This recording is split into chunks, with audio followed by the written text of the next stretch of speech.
universitarios ha cambiado a lo largo del tiempo. Antiguamente, el universitario, y con todo lo que significa la palabra de universitario, que es de universal, pues tenía una serie de conocimientos generales que lo distinguían de aquellos que no tienen acceso a una educación superior.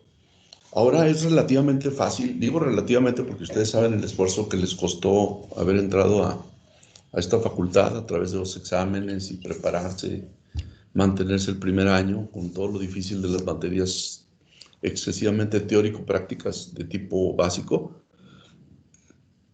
Pero lo que les quiero marcar como concepto es que debemos saber más cosas a más de la medicina. Siempre que tengan oportunidad, lean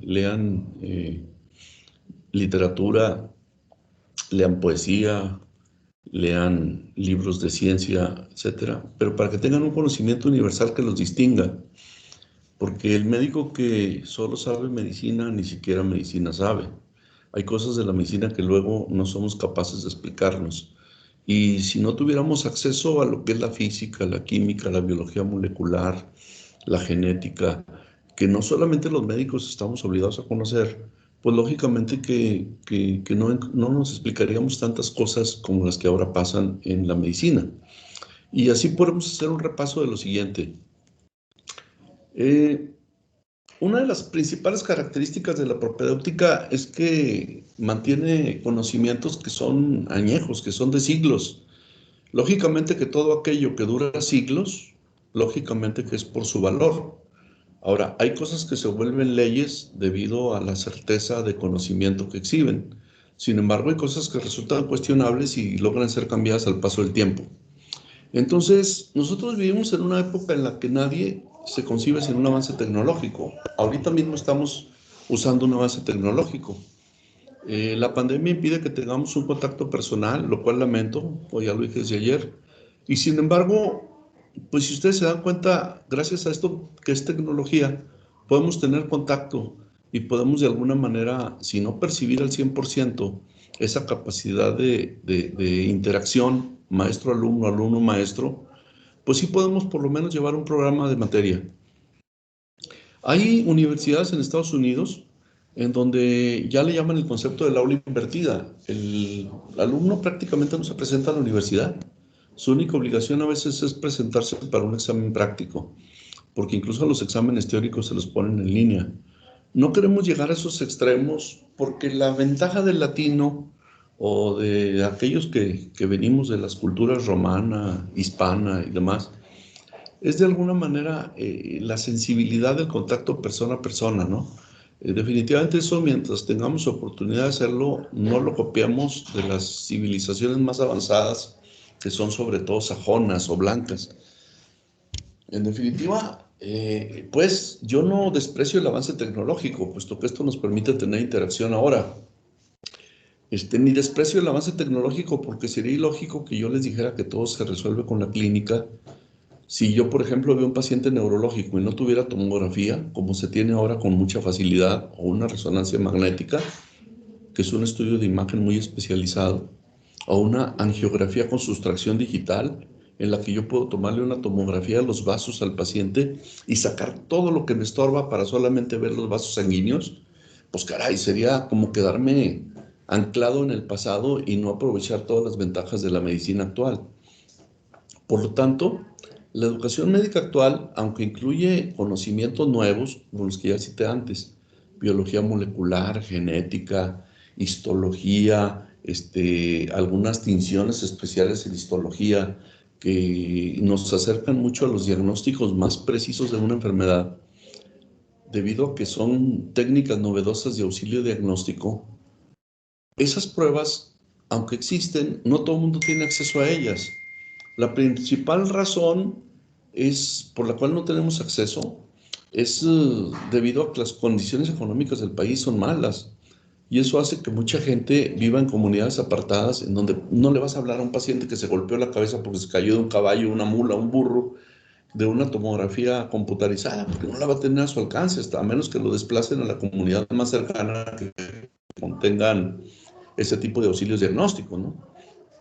Por lo tanto, siempre será más favorable que nosotros sepamos aprovechar los recursos que la naturaleza nos dotó, que es nuestro cerebro, nuestras manos, nuestros ojos, nuestros oídos, es decir, los órganos de los sentidos, de manera que podamos aplicarlos frente a un paciente y que con ello tengamos una empatía que logre captar la atención del paciente y lograr su colaboración para que le ayudemos a resolver alguna situación de desperfecto de su salud. Entonces, yo por eso privilegio la clínica, porque hay muchos conocimientos de la clínica, como van a ver en las siguientes diapositivas, que existen desde hace siglos, incluso desde antes de la era cristiana, ¿no? Y acuérdense cómo está dividido todo mundialmente, de lo de antes de Cristo y después de Cristo, y sin embargo, sí, son conocimientos que por su misma naturaleza, por su gran calidad de conocimiento, de observación, lograron perdurar hasta la época.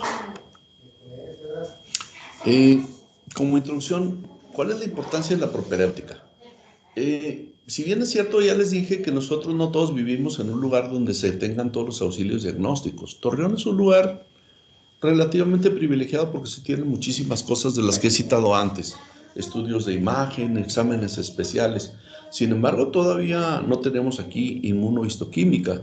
Para que una muestra de tejido la analicemos al máximo, tenemos que mandar las muestras fuera de la ciudad, a centros urbanos de más desarrollo como Monterrey, México, etcétera. Tampoco tenemos aquí un PET, que es una tomografía por emisión de positrones, que esa nos permite a veces hasta detectar minúsculos tumores en una persona, ¿sí? Entonces, ¿qué, cuando vivimos en una comunidad en la que no tenemos todos esos accesos a los estudios de auxiliares de diagnóstico, ¿qué nos queda? Nos queda desarrollar los sentidos y aplicarlos en el paciente como un método clásico de acercamiento al mismo a través del interrogatorio y la exploración física. Entonces, por eso es tan importante la propedéutica, porque no dependemos de aparatos.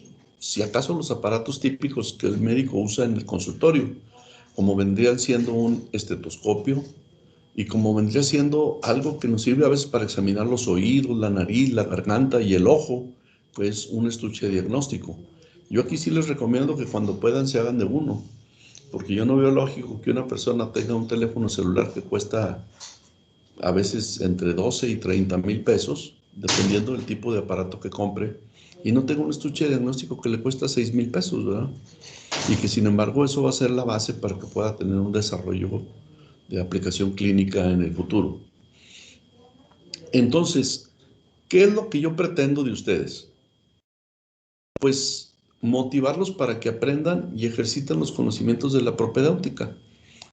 La propedéutica nos va a dar los conocimientos para obtener del paciente síntomas y signos a través del interrogatorio y la exploración física, utilizando un mínimo de equipo accesorio para poder culminar la exploración del paciente, como es un oftalmo y otoscopio, un estetoscopio, un martillo de reflejos, etc.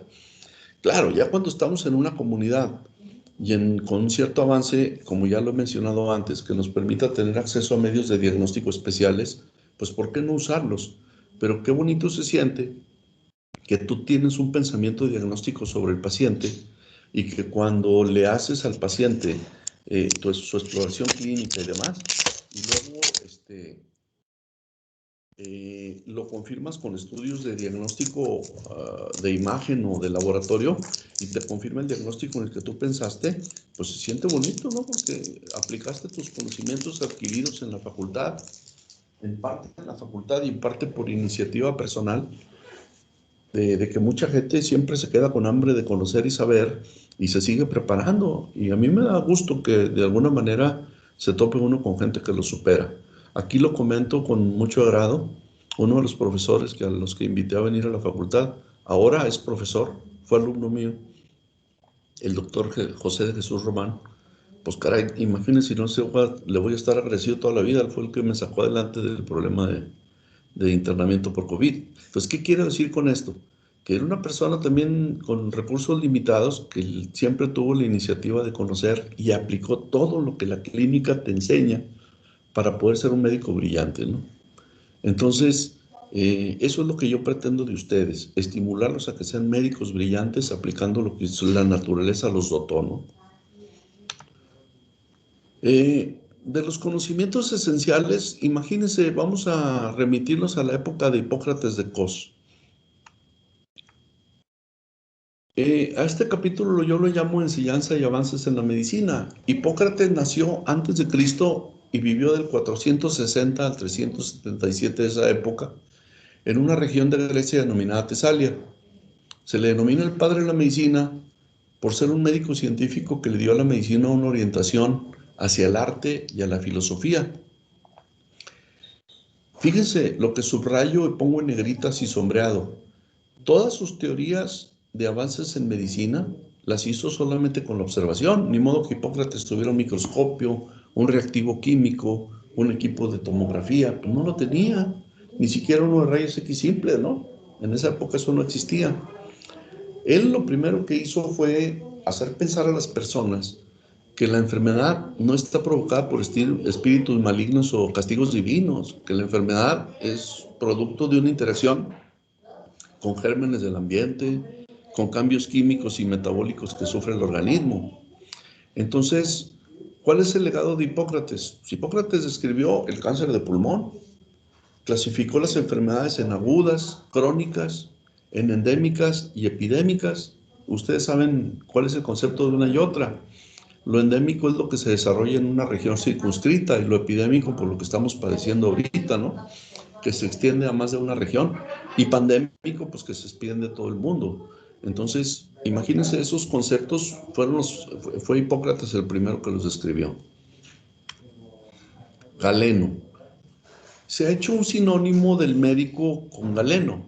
Tan es así que en la terminología común de mucha gente, a algunos médicos en la antigüedad, por lo menos en el siglo pasado, se les denominaba galenos, ¿sí? ¿Por qué? Pues en memoria de esta persona que fue Galeno de Pérgamo. Él también fue un médico griego. Nosotros sabemos que muchos de los conocimientos del mundo occidental, no hablo solamente de medicina, hablo prácticamente de todas las disciplinas, pues derivan de la Grecia antigua, ¿no? Y que de ahí partieron hacia Roma y hacia un polo de desarrollo cultural que fue Alejandría en Egipto, donde de hecho existió una biblioteca que tenía una serie de conocimientos que se perdieron por un incendio y que lógicamente que todo eso es un legado de conocimientos que han venido hasta nuestras épocas. ¿Cuál fue el legado de Galeno? Demostró que muchos músculos son controlados por la médula espinal. Bueno, muchos músculos al decir de él, sabemos que no todos los músculos de alguna manera pudieran estar controlados 100% por la médula espinal, sino por una intermediación, particularmente los músculos de las vísceras. Identificó 7 pares de nervios craneales. Demostró que el cerebro es el órgano encargado de controlar la voz. Demostró las funciones del riñón y de la vejiga. Demostró que por las arterias circula sangre y no aire, como se pensaba.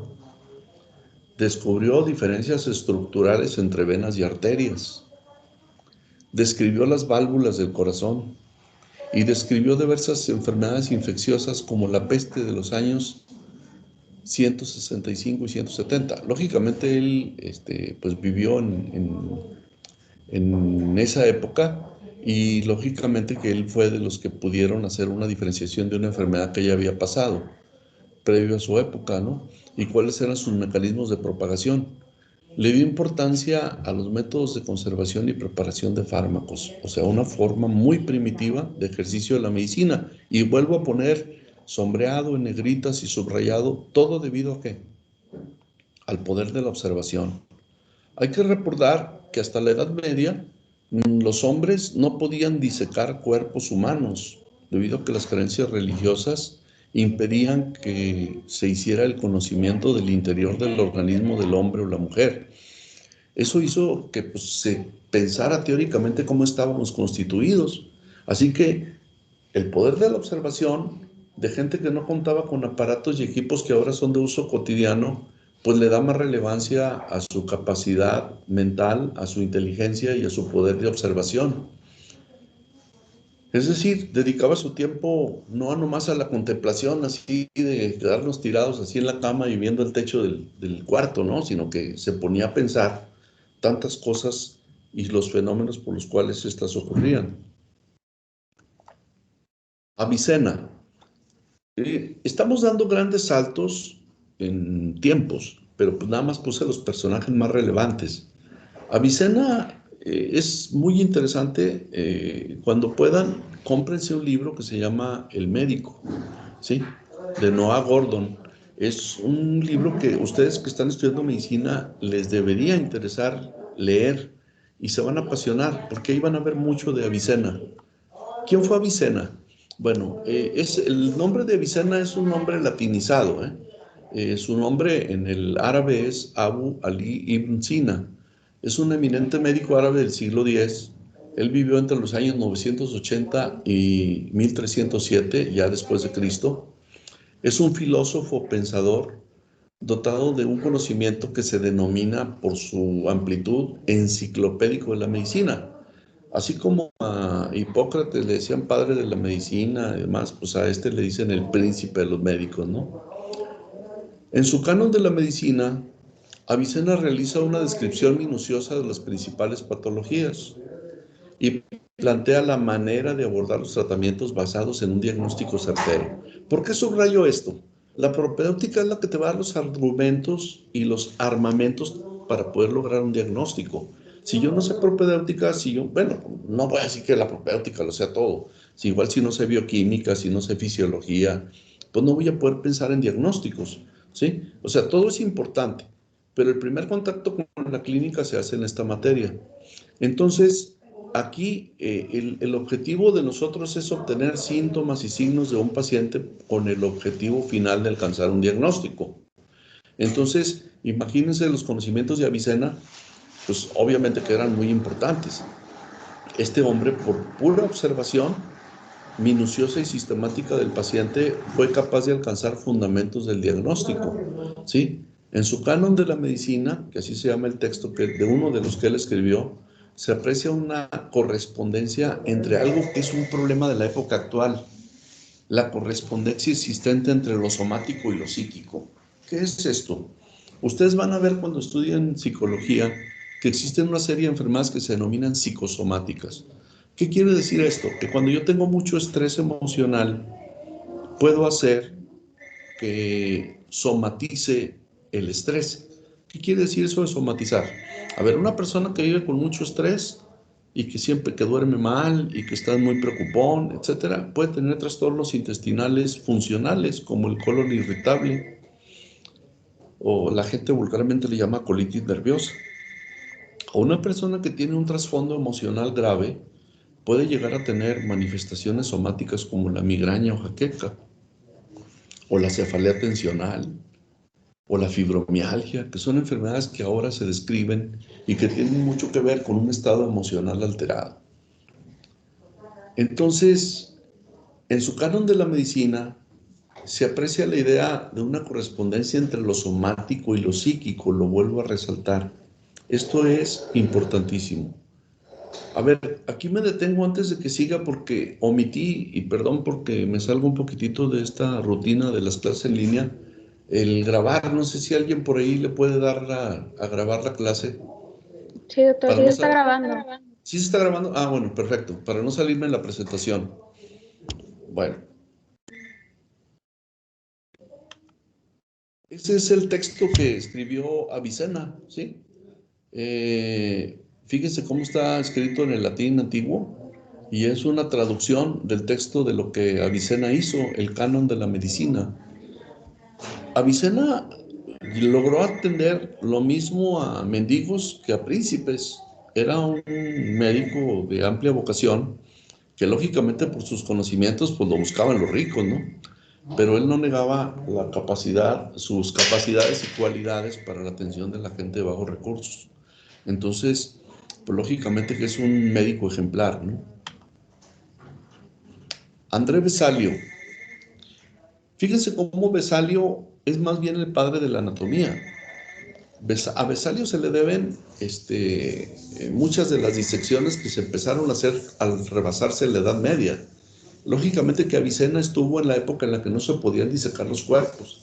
Sin embargo, hizo una serie de descripciones del ojo que hacen suponer que sí hacía sus travesuras, que este señor se ponía a disecar partes corporales. quizá en las sombras, allá perdido, donde nadie lo viera, porque eso estaba súper penado por cuestión de orden religioso, era como una profanación de los cuerpos. André Vesalio, ya latinizado es Andrés Vesalio, él nació en Bruselas, Flandes, de lo que ahora viene siendo Bélgica, ¿sí? Cuando ésta pertenecía al Imperio Romano Germánico. Eh, Él nació en el 31 de diciembre de 1514 y este señor se encargó de prácticamente dar los preceptos actuales de la anatomía humana, ¿sí? Al hacer un texto sobre la estructura del cuerpo humano denominado De Humani Corporis Fabrica. ¿Por qué me los he llevado así? Y ese saltote desde el siglo X hasta el siglo XVI.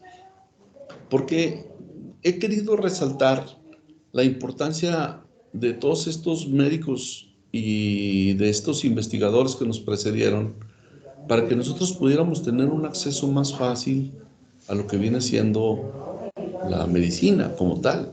¿Sí? Nosotros pues ahorita gozamos de muchos conocimientos generados por ellos. Sir William Harvey, que ya damos otro brincote grande, pero este señor, ahorita vamos a poner su legado, fue importantísimo, es británico. Fíjense, él vivió el 1 de abril de 1578 al 3 de junio de 1657. Fue un médico inglés al que se le atribuye describir correctamente por primera vez la circulación y las propiedades de la sangre, al ser distribuidas por todo el cuerpo por el bombeo del corazón. Él estuvo educado y graduado en la Universidad de Padua. O sea, siendo británico se va a estudiar a Italia, pero también tuvo estancia en el Gonville and Caius College en las Islas Británicas. Lógicamente que estos ya son conceptos que ahora vamos a ver ya enriquecidos por la medicina moderna. Cuando veamos la semiología, el aparato cardiovascular, pues van a ver todas las ventajas que se han obtenido desde que existen formas no invasivas de estudio de la dinámica del corazón a través del ecocardiograma, por ejemplo.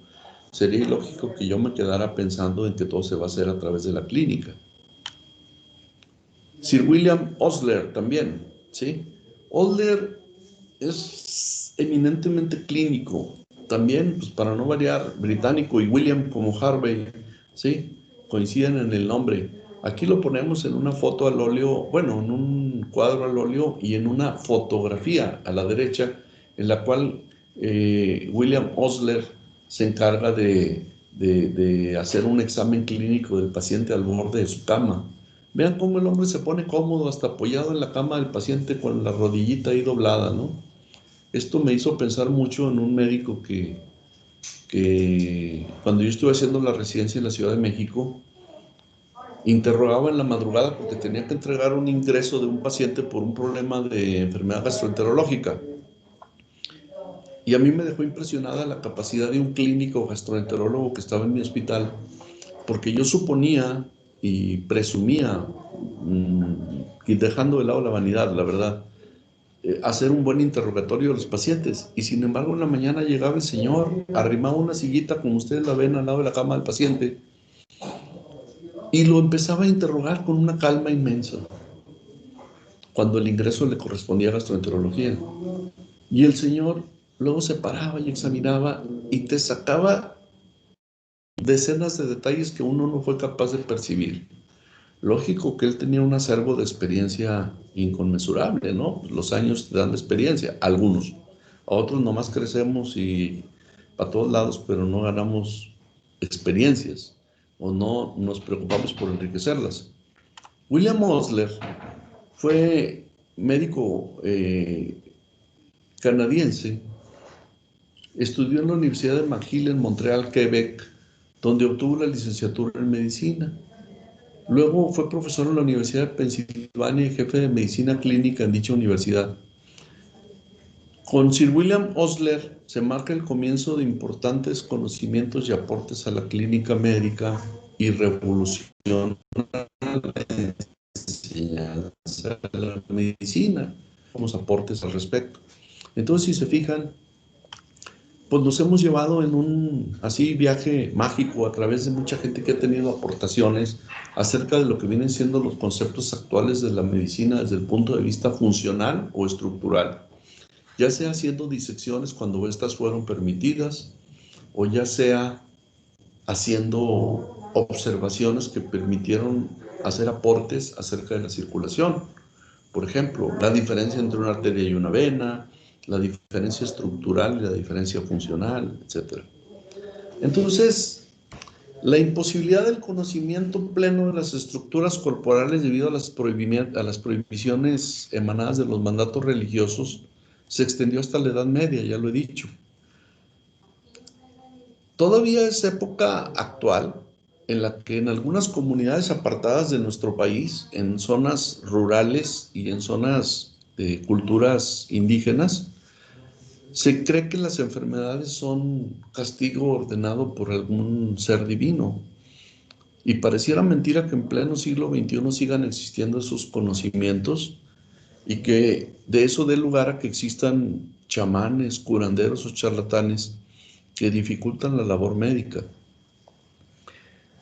Cuando surgió el Ejército Zapatista de Liberación Nacional, por un subcomandante Marcos, no sé si lo conozcan o lo tengan en mente, esto fue cuando hubo la transición de gobierno entre Carlos Salinas de Gortari y Zedillo. Yo creo que ustedes todavía no nacían, ¿sí? En ese entonces, tratando de atender a una comunidad apartada como era la región de Chiapas, y que donde predomina todavía la medicina tradicional, se desviaron grandes recursos a principios de la década que fue en el año 94, ¿sí? Se empezaron a hacer grandes desviaciones de recursos económicos para construirles clínicas y hospitales para que se atendieran con médicos titulados.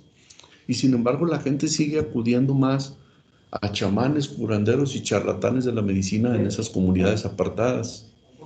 Si ustedes un día viajan a la región en Chiapas, a San Juan Chamula, se dan cuenta de cómo ellos hacen rituales en los que dentro de una iglesia se mezclan costumbres religiosas católicas con costumbres paganas y cómo tienen apiladas cajas de Coca-Cola, de que según ellos lo utilizan como un brebaje mágico, ¿sí?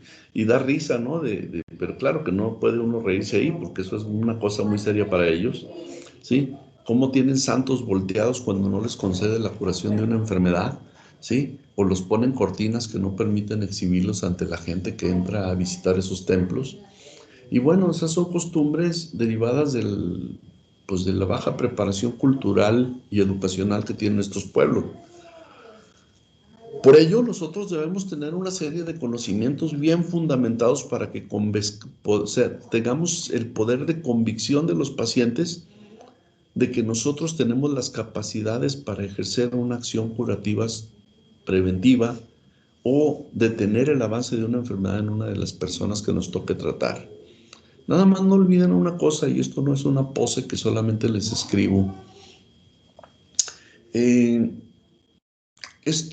Si ustedes se preparan bien y no abandonan un toque humanista en el contacto con los pacientes, fíjense, lo resalto, un toque humanista. Eso les va a permitir ganar la confianza del paciente. Cuando existe una buena interacción médico-paciente, se logran muchas cosas. Es más fácil lograr un diagnóstico, es más fácil convencer al paciente de lo que se tiene que hacer, ¿sí? Entonces, todo esto pues, es importantísimo en la propedéutica, ¿sí? Y esto no nos lo enseñan en la facultad. Ese es un arte que algunos cultivan. Gente que se vuelve muy clientelera por la forma en la que trata a los pacientes, ¿sí? Entonces, es bien importante un buen trato, un trato humanístico, pero también estar bien capacitados científicamente para poder darle al paciente una buena atención médica. Bueno, aquí les pongo fotos de cómo la medicina tradicional y mágica sigue vigente en nuestros días. Vean cómo, por ejemplo, hay un mercado en la Ciudad de México, se me escapa ahorita el nombre, donde venden una serie de amuletos, velas preparadas y cosas así, y la gente va y las busca, que para el Día del Amor y la Amistad, que para el fin de año, que para no sé cuántas fechas. las mujeres que practican embrujos en las zonas apartadas del país y con baja preparación cultural y académica, los charlatanes que hacen rituales con estrellas y con veladoras que forman esas estrellas, los mercados en donde se venden este tipo de cosas y los rituales que se hacen a terreno abierto, como en esta fotografía, ¿sí? En esta de el ángulo superior izquierdo que les marco aquí, pues todo eso pareciera mentira que existieran en nuestros días, pero ¿qué da pie a que eso exista? El bajo nivel educativo y la poca sensibilidad de los médicos en el trato con las personas, ¿sí? Entonces, yo no considero estas diapositivas que he empleado para motivarlos a hacer una buena práctica médica y a prepararse convenientemente para la misma, puesto que siento que de aquí deriva que tanto sea capaz de motivarlos a aprender. Bueno, ¿cuáles son las metas que yo me propongo con ustedes? Los van a encontrar en su programa. No sé si alguien ya tuvo la curiosidad de abrir el programa que puse en el archivo, en el archivo del equipo.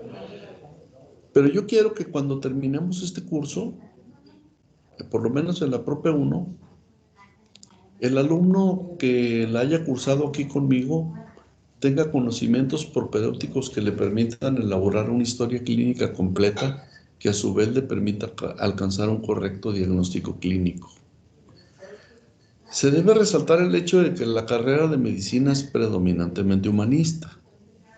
Es indispensable, por lo tanto, desarrollar un trato amable que provoque empatía y que facilite la labor del médico para que esto tenga una repercusión favorable en la salud del individuo y de la comunidad.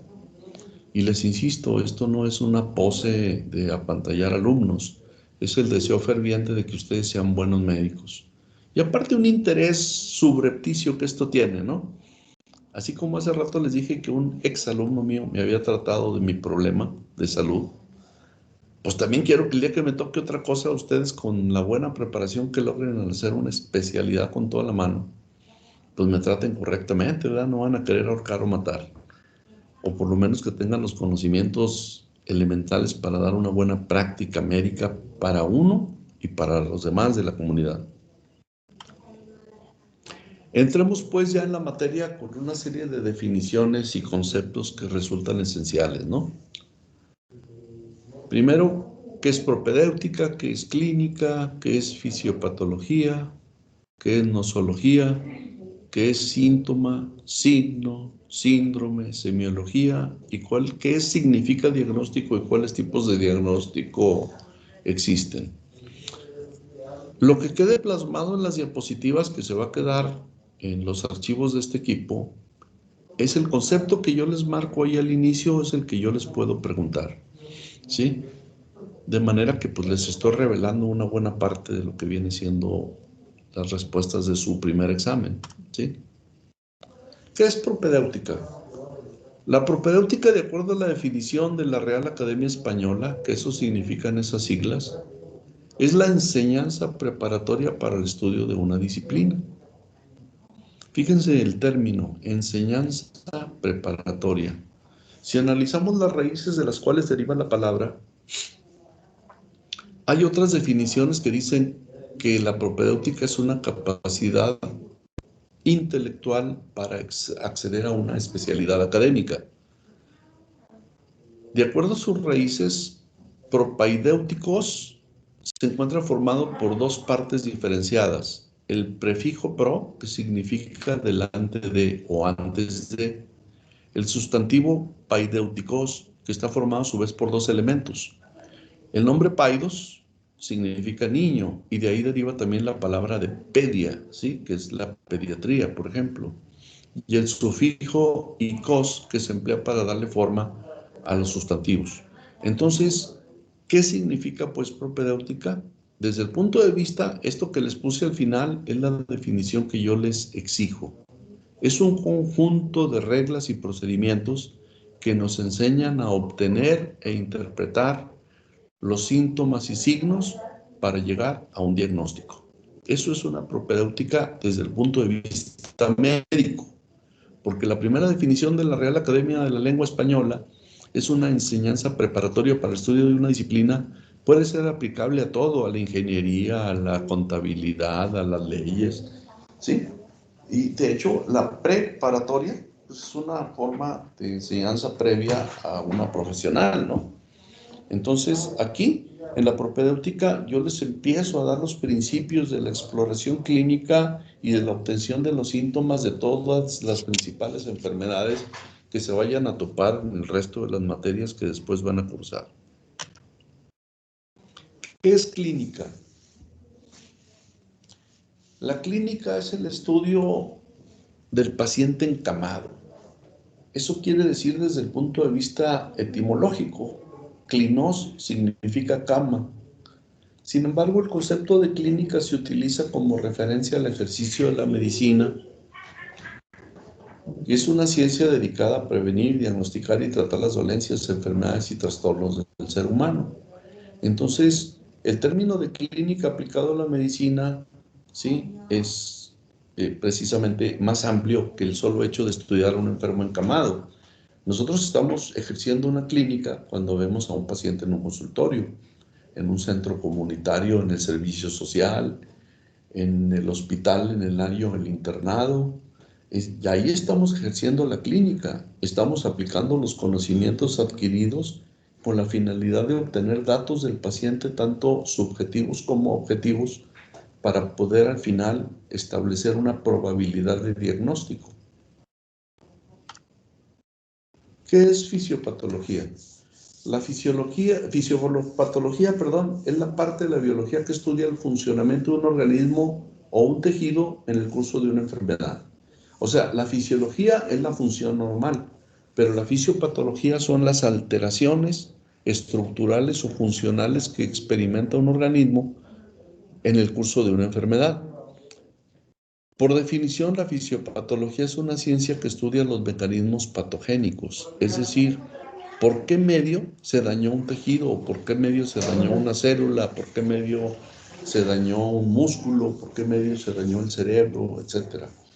¿Por qué medio logró alterarse la función cardíaca a través de la obstrucción de una arteria coronaria o de la ruptura de una válvula, etcétera? Entonces, eso nos explica la función alterada debido a un mecanismo de daño bioquímico o a una alteración, perdón, a un mecanismo de alteración bioquímica o a un mecanismo de alteración estructural.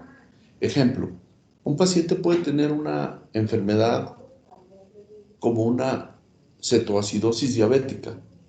¿Por qué pasa una cetoacidosis diabética?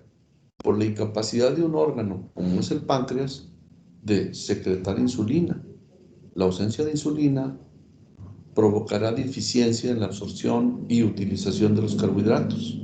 La acumulación de carbohidratos en la sangre favorecerá un desequilibrio hídrico y electrolítico por el exceso de glucosa que se elimina a través del riñón, que arrastra agua y electrolitos. Y la falta de utilización de los carbohidratos como fuente de energía hará que el cuerpo empiece a autodigerirse comiéndose sus propios lípidos para obtener triglicéridos y a partir de los triglicéridos formar carbohidratos que engañadamente el cuerpo percibe que no existen cuando en realidad existen en exceso, pero no logran entrar a los tejidos que los demandan debido al impedimento dado por la falta de insulina. ¿Se fijan cómo eso es hacer un análisis de los mecanismos bioquímicos y daño estructural que provocan una enfermedad? La fisiopatología es apasionante. A mí me interesa no que solamente describan las alteraciones físicas de un enfermo, sino que entiendan por qué ocurren. Aquí me detengo un poquito. A ver, por ejemplo, ustedes conocen de una enfermedad derivada por toxicidad crónica de exposición al alcohol, como la cirrosis. Yo llevo a ustedes, como estudiantes de medicina que apenas empiezan, y llevo a un enfermero o enfermera que tienen añales trabajando como enfermeros, sin que esto sea, o enfermeras, sin que esto sea despreciativo hacia su carrera, para mí es importantísima. Son excelentes auxiliares en el ejercicio del alivio de los pacientes. Los pongo frente a un paciente con cirrosis hepática Y yo les aseguro que ustedes, cuando tienen muy poco conocimiento de la medicina aún, no serían capaces a veces de establecer un diagnóstico. Pero una persona que por empirismo o experiencia todos los días se enfrenta a pacientes de esa clase en cuanto a sus cuidados, me va a decir, al preguntarles, ¿qué problema de salud tiene este paciente? Pues a lo mejor ustedes se quedan así con cara de Juan, ¿sí? Porque todavía les falta esa experiencia que apenas están adquiriendo, y en cambio el que tiene la experiencia de los años me va a decir rápidamente que es un paciente cirrótico, o porque lo leyó en sus hojas del expediente, o porque sabe que el paciente lo tiene, porque ha visto otros iguales, etcétera. Pero ¿cuál es la inmensa diferencia entre ustedes cuando se preparan correctamente y una persona que hace una carrera que lamentablemente, aunque les pongan licenciados en enfermería, enfermeras generales o especialistas, se apartan muy poquitito del aspecto técnico, ¿sí? Por las deficiencias de formación en las escuelas en México. ¿Cuál es la diferencia? El conocimiento de la fisiopatología. Yo puedo ver a un pacientito que está tirado en cama, que tiene los temporales hundidos, que tiene los pómulos salientes, que tiene un montón de redecitas venosas o capilares en el dorso de la nariz y en los pómulos, y a eso se le llama telangiectasias, que tiene crecimiento de las mamas aunque sea hombre, que tiene un abdomen prominente por exceso de líquido adentro de la cavidad abdominal. Y la persona que me diga que tiene cirrosis por empirismo no va a entender por qué ocurrió todo eso. En cambio, si ustedes conocen la fisiopatología, van a saber por qué se hicieron las telangiectasias en el paciente cirrótico o las redecitas venosas en el dorso de la nariz y en los pómulos. Van a decirme por qué el paciente se está consumiendo y perdiendo músculo. Van a decirme por qué tiene ginecomastia. Van a decirme por qué tiene ascitis, por qué tiene esplenomegalia, por qué le bajan las plaquetas, por qué tiene tendencia hemorrágica, por qué suben sus pruebas de coagulación. Eso es la fisiopatología. Yo no doy clases de fisiología, pero sí pienso que para que ustedes entiendan el porqué de los cambios estructurales en un paciente necesitan conocer fisiología y fisiopatología. Entonces, se fijan, esto va muy amarrado en la educación progresiva que ustedes están teniendo en la medicina, ¿sí? Va de la mano. O sea, yo no puedo entender el resto de las materias que de aquí en adelante van a seguir en la carrera si no aprendí bien lo anterior. Entonces, cuando tengan la oportunidad, repasen de vuelta su libro de fisiología y repasen la bioquímica y repasen, o sea, vamos, creen las bases para una buena preparación médica, ¿sí? En definitiva, eso sí lo tienen que hacer. Bueno, nosología. Nosología por término, de acuerdo a una definición dada por la Diccionario de la Real Lengua Española, la Real Academia de la Lengua Española, ¿sí? Nosos es un término del griego que significa enfermedad, y logía pues es el tratado de las enfermedades, ¿no? Es la parte de la medicina que tiene por objeto describir, diferenciar y clasificar las enfermedades. La nosología es la rama de la medicina cuyo objetivo es describir, explicar, diferenciar y clasificar la amplia variedad de enfermedades y procesos patológicos existentes, entendiendo a estos como entidades clínico-semiológicas, generalmente independientes e identificables según sus criterios idóneos.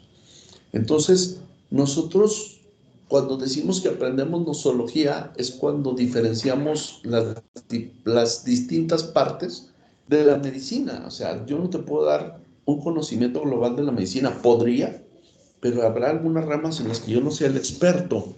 Y las formas actuales de la medicina implican en que un experto, al menos eso es lo que el concepto que tenemos aquí en la Facultad de Medicina de Torreón, un experto en dermatología te explique aspectos dermatológicos, un experto en cardiología te explique aspectos cardiológicos, y cada uno tiene su parte nosológica, que es explicar por qué un paciente tiene hipertensión arterial crónica que se desencadena en insuficiencia cardíaca o en enfermedad coronaria, por qué un paciente puede tener una lesión primaria en el dorso de la nariz o en la unión del ala de la nariz con el pómulo y que va a ir creciendo en forma expansiva hasta ser un cáncer vasocelular. Es decir, todo eso te lo va a ir dando cada una de las ramas a las cuales van a tener acceso en los años futuros. A mí ahorita como profesor de propedéutica me corresponde pues enseñarles los principios por los cuales se pueden obtener todas esas cosas. Entonces, aquí voy a detener la clase para que me digan si existe entendimiento de todo lo que mencionamos hasta ahorita o si hay alguna pregunta o comentario. No, sí, doctor. Sí, doctor. Bueno, yo sí Bueno, voy yo sí entendiendo. voy entendiendo. Bueno, aquí de lo que se trata es de alguna manera de que nosotros tengamos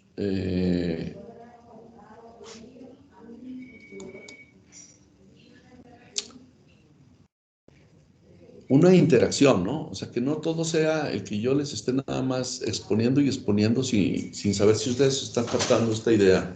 Yo lo que les quiero, no me gusta la idea esa de vender ideas, ¿no? O sea, eso que dicen, les voy a vender este concepto. No, yo no estoy vendiendo nada. Yo les estoy regalando conceptos, si así ustedes quieren. ¿Y en qué consiste eso de regalar estos conceptos? Bueno, a mí me apasiona lo que yo hago, ¿no? El día que pierda pasión por lo que yo hago, el ejercicio de la medicina y demás, pues yo mejor me retiro.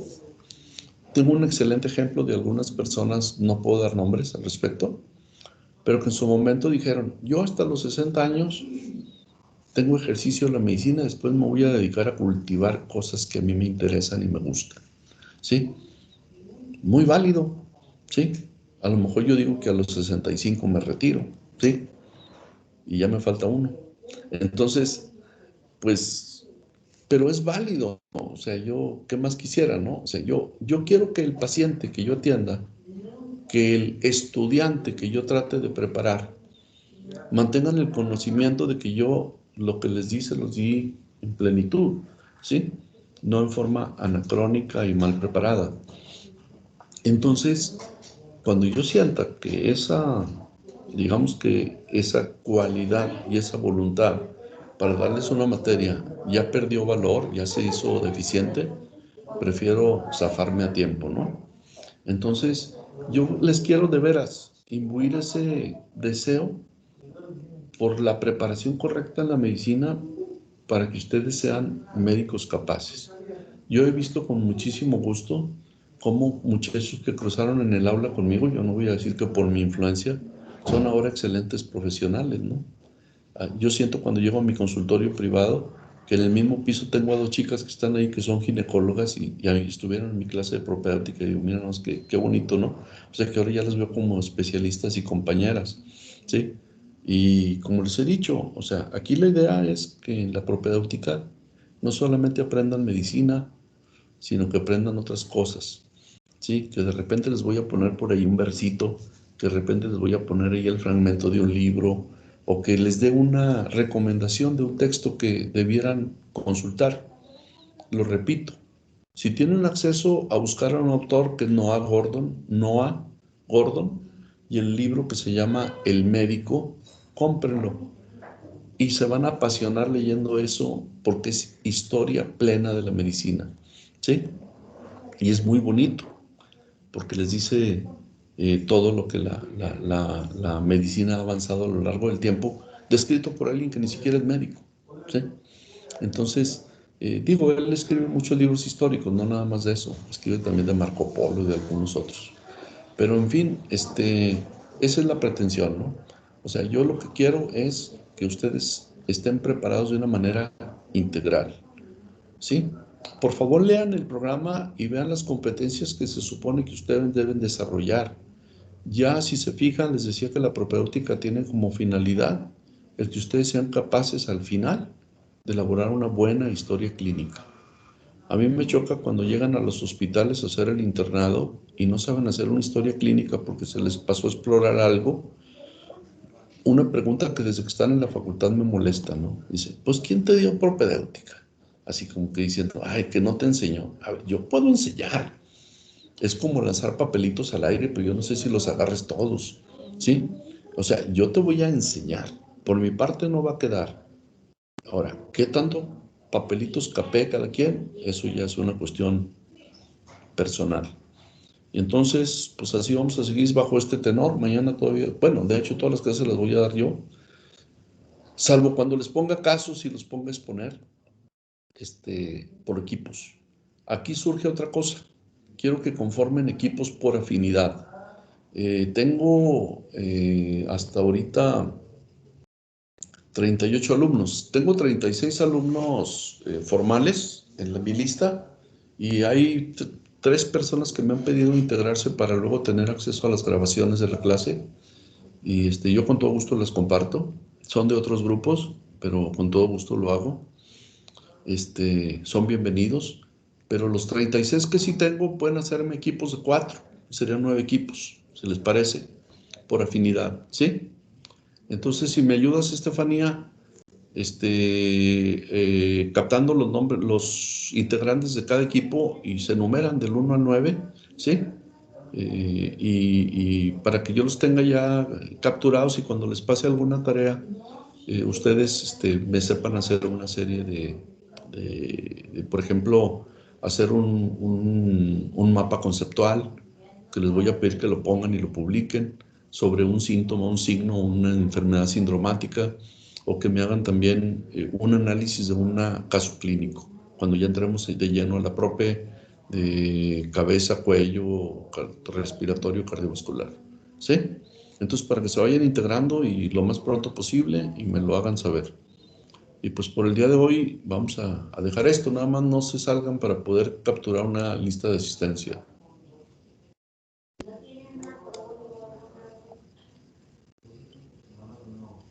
Doctor, pero hay una duda con su vacuna.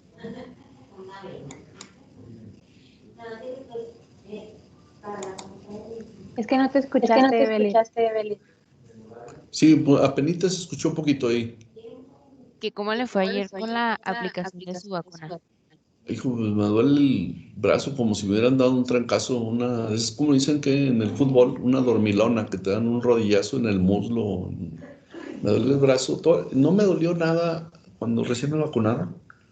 Y me dijo el doctor Posada, tómese algo porque va a sentir molestias. Pues ya me habían dicho, mi hijo también le pusieron la vacuna y sí, toda la noche tuvo, cada que me volteaba y me apoyaba sobre el brazo, parecía que había tirado un juego de béisbol, ¿no? O sea, bueno, soy derecho, no zurdo, pero pues te lo pone en el brazo izquierdo y te dicen en el brazo no diestro, ¿no? No, pues el izquierdo, ahí te lo ponen, yo creo que por eso, porque sí, por ejemplo, nomás hasta ahí lo levanto sin dolor, ya más arriba sí duele. Pues me dicen que duele como 3 días, pero pues bueno.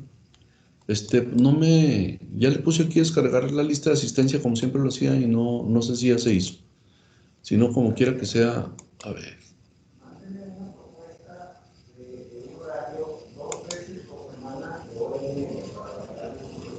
Bueno, voy a tener la grabación y mañana nos vemos aquí a las 9, ¿sí? Ok, doctor. Ok, doctor.